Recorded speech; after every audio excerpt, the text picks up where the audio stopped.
como se debía proceder, es necesario proceder a los siguientes cambios. Es decir, que hemos hecho la independencia, todavía no tenemos una maquinaria fiscal, una hacienda pública como debe ser, ¿no? Dice, los recursos designados por el artículo 4 de la Constitución de 1853 para la formación del Tesoro Nacional se basan en el producto de derechos de importación, la venta o locación, es decir, llama arrendamientos de las tierras de propiedad del Estado, la renta de correos, las contribuciones que equitativa y proporcionalmente a la población imponga el Congreso y, finalmente, los empréstitos y operaciones de crédito que decrete el Congreso. Divide los impuestos entre directos e indirectos y aquí ya es donde empezamos a ver las connotaciones y denotaciones de los términos que emplea Alberdi. Para hacerles el cuento corto, les digo que para Alberdi los impuestos directos son horrorosos, provocan la desigualdad y todo tiene que basarse en los impuestos indirectos. Todos tienen que basarse en lo que llamaríamos ahora el IVA, es decir, los impuestos sobre el consumo. Evidentemente, lo que está haciendo Alberdi es que en un país que en este momento, 53, la Confederación tenía un total entre el profesor Tulio Alperín, que está aquí con nosotros y dará la fecha, el dato exacto, pero vamos, más o menos se calcula que 1.400.000 habitantes. Claro, es muy difícil construir una maquinaria de hacienda con una población tan escasa. Por eso, una de las etiquetas que siempre se le pone a Alberdi, uno de los lugares, la frase, gobernar es poblar. Evidentemente, sin población no se puede pagar impuestos. Evidentemente, todo depende de Buenos Aires. La siguiente es, si todo depende de Buenos Aires, les recuerdo que Alberdi era tucumano, San Miguel de Tucumán. Entonces, evidentemente, lo que quiere es tener parte en el botín, es decir, tener parte en el botín del puerto de Buenos Aires. Por eso plantea que los impuestos indirectos se tienen que repartir entre todas las provincias, porque dice que las mercancías salen por el puerto de Buenos Aires, pero han sido producidas en el interior, con lo cual parte de esos impuestos del puerto de Buenos Aires se tienen que redireccionar y redistribuir entre los estados donde se han generado esas rentas. Explica que es necesario lograr una administración centralizada, subraya que el sistema tributario no tiene, y esto es curioso, dice textualmente que el sistema tributario no tiene como finalidad en Argentina lograr una mejor distribución del ingreso, lo cual es un principio básico de cualquier teórico de la hacienda pública fiscalista, debido a que en la Argentina no existen los problemas que en las sociedades europeas herederas de jerarquías y privilegios del antiguo régimen, con violentas tensiones entre ricos y pobres, privilegiados y oprimidos. Dice, si aquí en la Argentina comemos todos, y aquí comemos carne, y aquí lo que hace falta, y si sobra tierra, si lo que nos hace falta son personas. Dice textualmente que el Río de la Plata se caracteriza por la uniformidad de condiciones y clases aún bajo el antiguo sistema colonial. Nunca hubo nobles ni títulos de sangre en las provincias que hoy forman la Confederación Argentina. Apenas se conocieron una o dos mayorazgos. Entonces, con esto zanja, es decir, no podemos plantear el sistema tributario como un sistema para generar una mejor distribución de la renta, sino que el sistema tributario se tiene que basar en impuestos indirectos. Finalmente, Juan Bautista Alberdi sostiene la necesidad de establecer una correcta jurisprudencia en lo contencioso administrativo para fortalecer el sistema tributario. En un país con una economía volcada hacia el exterior, era evidente que la inversión en la construcción de censos y catastros para poder tener una radiografía de las propiedades y los recursos disponibles en el país no era urgente en 1854, pero no se puede dejar de señalar que el haber disminuido en 1854 la importancia de los impuestos directos en el desarrollo de la Argentina tuvo efectos importantes en el largo plazo del país, no solo sociales, distribución del ingreso, sino económicos, dependencia de las exportaciones, y políticos, sistema clientelar dependiente de la Presidencia de la República. Lo que me parece importante subrayar ahora, y voy terminando, es que Alberdi acomodó exactamente lo contrario de lo que hace un teórico de la Hacienda.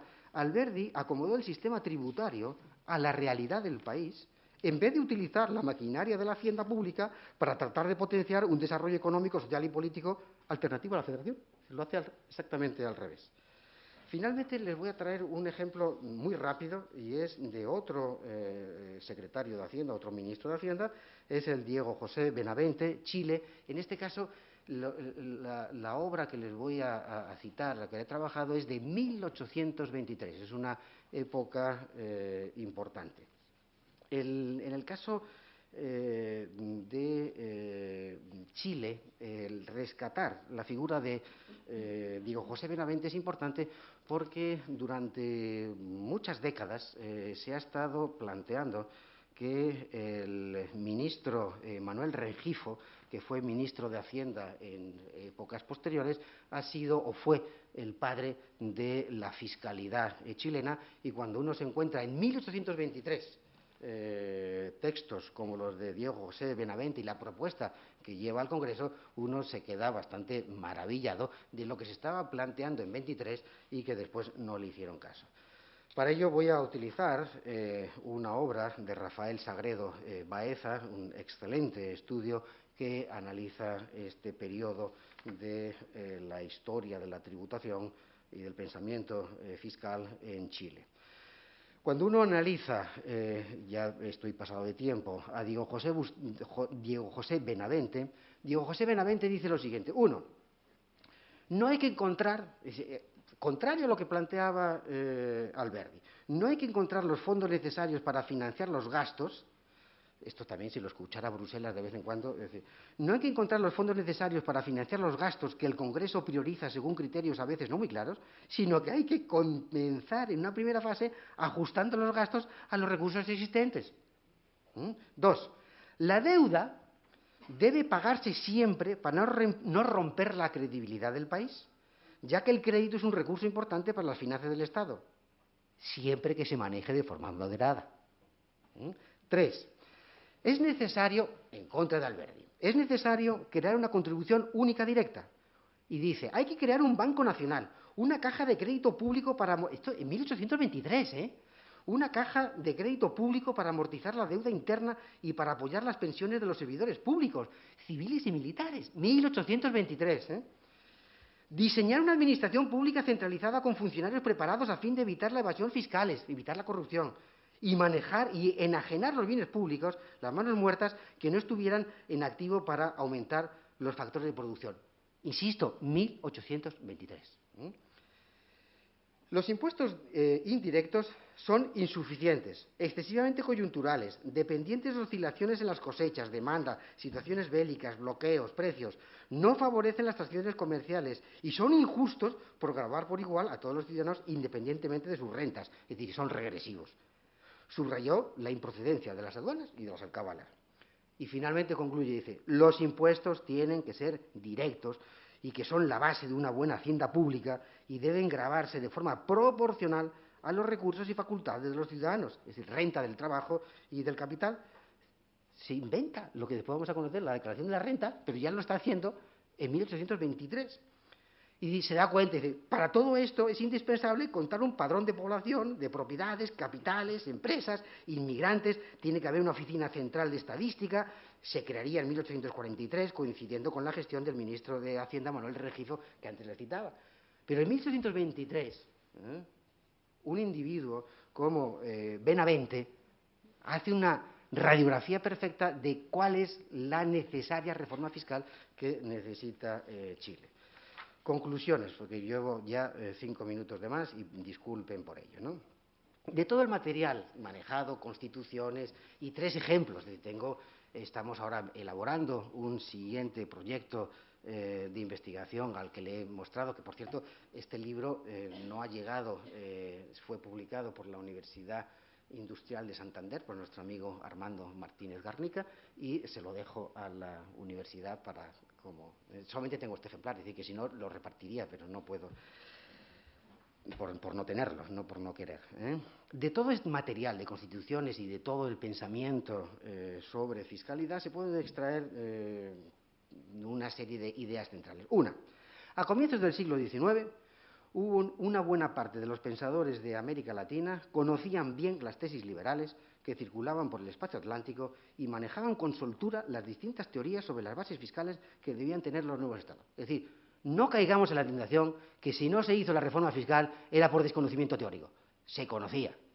Dos, en algunos casos analizados se detecta que si no se hicieron las reformas fiscales que hubieran sido necesarias acometer, no fue por falta de conocimientos, sino más bien por falta de voluntad política de los grupos de poder más influyentes. En estos casos, evidentemente, estos son generalizaciones que en 35 minutos se tiene que caer, después hay que diseñar país por país, región por región y periodo por periodo, es decir, que simplemente los hago de inicio, ¿no? En estos casos, los que he mencionado, las haciendas públicas no fueron por lo general utilizadas en la práctica para fortalecer el funcionamiento transparente de las instituciones del Estado, sino más bien como un recurso para fortalecer el poder político y los privilegios de los notables. No se diseñó una hacienda para poder impulsar un modelo de país previamente concebido, sino que se diseñó la estructura fiscal como un reflejo de la realidad existente. Al no ser concebidas como una maquinaria de cambio, sino que fueron por lo general utilizadas, en estos casos, insisto, como una estrategia de perpetuación del poder, no es extraño comprobar que no tuvieran la capacidad de materializar los planteamientos teóricos liberales, ya fueran conservadores, radicales o moderados, es decir, que eso ya es otra cuestión, ¿no? Perpetuándose en consecuencia algunas de las dinámicas sociales, políticas y económicas heredadas del antiguo régimen final. En otros casos, es decir, he hecho en todo este panorama que es inmenso, he hecho un gran bloque, otro gran bloque. En otros casos, los ejemplos analizados muestran que cuando hubo voluntad política de poner en práctica las reformas fiscales, no llegaron a buen fin por no disponer de la información adecuada de estos censos y de estos catastros para establecer el mapa del sistema tributario, contar con una administración pública de mérito o capacidad bien entrenada, ni partirse de una buena coordinación entre los niveles federal, estatal, provincial y municipales. Evidentemente queda muchísimo, esto es el comienzo de una investigación, queda muchísimo por investigar, por seguir aprendiendo, a fin de matizar este adelanto de conclusiones que hemos presentado en el día de hoy.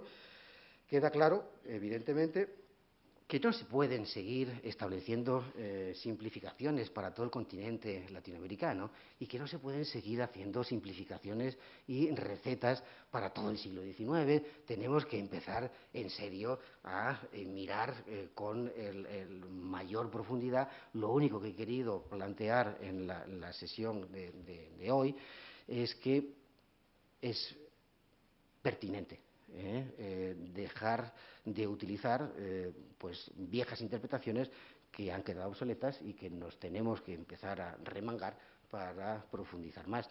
Yo no puedo decirles mucho más, que es el inicio de una investigación. No, a lo mejor, posiblemente, rectifiquemos y será oportuno todo lo que le acabo de decir. Gracias y perdón por haberme